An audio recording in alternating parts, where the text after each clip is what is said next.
Hello friends, neighbors, and fellow VEDSies. Welcome to day 15 of VEDS. We are halfway through the month, or we will be halfway through once I actually finish this video. And to mark that occasion, today is Talk Back Tuesday, where I go back through all of my VEDS videos so far this year and look for comments that I want to respond to talk back to you. So this is not going to be nearly as organized as Jesse's response video was. I'm just going to kind of go through my videos and pick out comments right here and talk at you.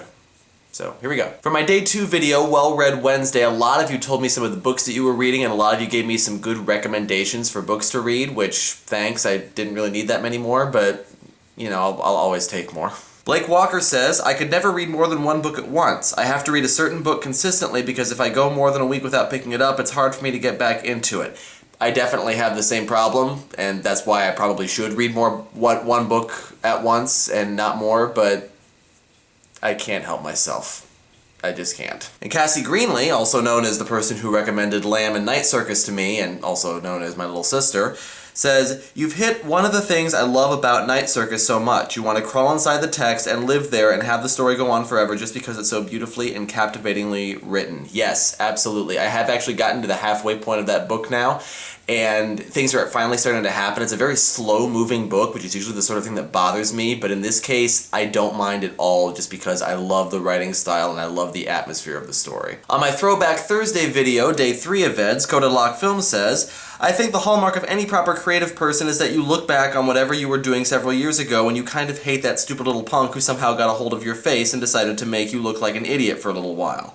I know I certainly can't stand to watch my old stuff. I don't watch my old stuff terribly often, and I probably should watch it more often than I do, but yeah, no, it's really, really easy for me to look at my old stuff and just cringe. Actually, I was surprised to find that some of my viewers have actually seen some of my old stuff. Some of you were maybe actually subscribed to me back then, so that's cool. Sarah Pearson comments, this is great. It's always interesting to go back and watch old videos. Sometimes I do that and find them cringeworthy and private them, but sometimes I actually find some good content. In the beginning of my channels, I was more free and less restrictive of myself, and in the video it comes off as more candid and me in a way, and that's nice. Yeah, that's kind of why I like doing VEDS on this channel, because most of my channels on BankyKitty408 are scripted now, and while I do enjoy scripting the videos and actually writing out what I'm going to say, I also like having kind of that freedom to just say whatever I want and let what will be, like saying what will be. On my 5-Minute Friday from day 4, where I talk about all the things that have changed in the last 3 years, April Harrison writes, so glad to hear about the great stuff that went on with your life so far. Bummer about them cutting the teaching program, though. I also know what it's like to work the minimum wage path. The hours are, well, they make a person's life interesting. Yeah, I'm having to work around a kind of weird schedule, like today I'm working a closing shift, and Friday I'm working a closing shift, but then Wednesday and Thursday I'm working opening shifts, which basically means I have to be up at like 4:30 in the morning. Fun times. On my Storytime Sunday video, Solomon2 writes, I thought you'd gotten a teaching gig. Did that not work out? Sorry to hear that if it didn't. Yeah, I talked about this in my 5-Minute Friday video, but basically my first full-time teaching gig, they cut the music program, and so I wasn't able to teach there anymore, and then I strung along a bunch of part-time jobs for a year. I was working anywhere from 5 to 7 jobs at once for a while, and it just really burned me out and really kind of disillusioned me on teaching in general. I started to get really, really disillusioned with the education system and just putting in a whole lot of work on these jobs and not having a lot to show for it, not getting as much support as I needed, and not getting as much money as I needed was part of it too. So I decided, because of the stress and everything, that it was time to take a step back for a while. I might go back to teaching, I might not. We'll see. On my Minute Monday, or Minute Monday video, Coda Lock Film says, oh Matt, you and I both know that you need no assistance from fatigue to make bad puns. Alicia has a whole Tumblr dedicated to it. Smiley face. Yeah, I would be remiss if I didn't mention that my wife has made a Tumblr called Matthew Speaks Alicia Sighs, in which she basically documents any time I make a bad joke, which is fairly frequently.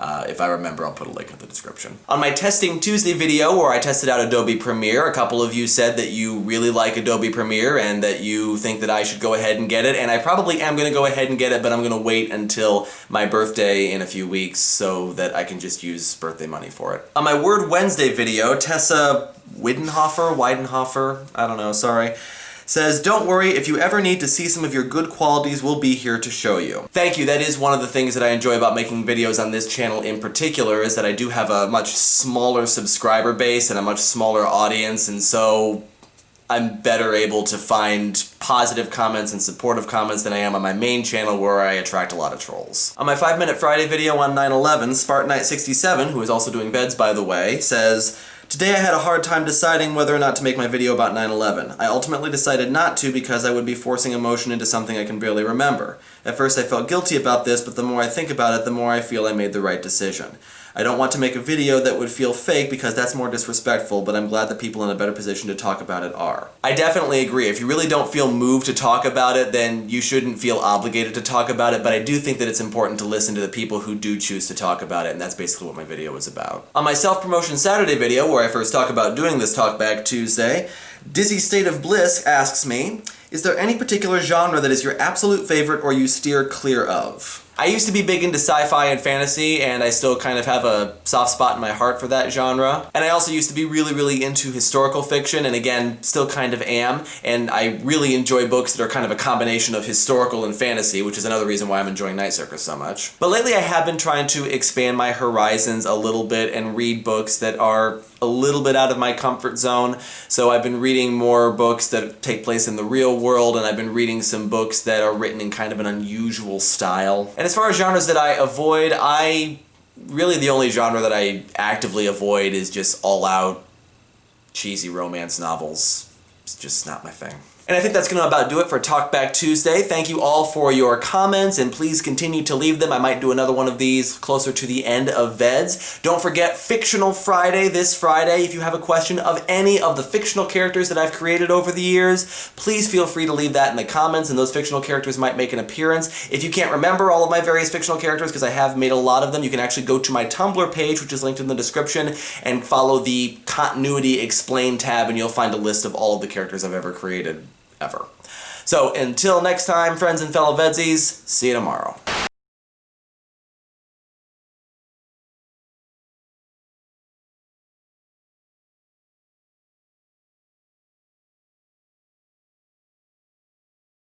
Punishment!